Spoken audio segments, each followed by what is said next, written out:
Hey there! So, you've got a bit of a problem with your Windows installation on your MacBook Pro, huh? Well, let's dive into it.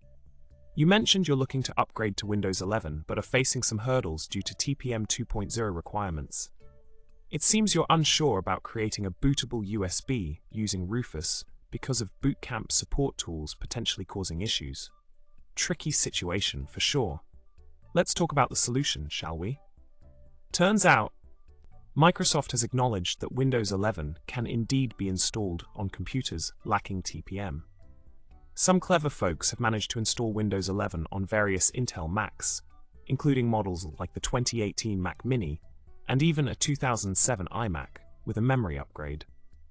You can follow specific steps like making registry edits to bypass TPM checks to get Windows 11 up and running on your Mac. There are alternative methods like using the command line interface, CLI, or third-party tools like WinNT Setup that can help you navigate this upgrade process smoothly. In summary, upgrading to Windows 11 on your MacBook Pro is definitely possible, even without TPM 2.0.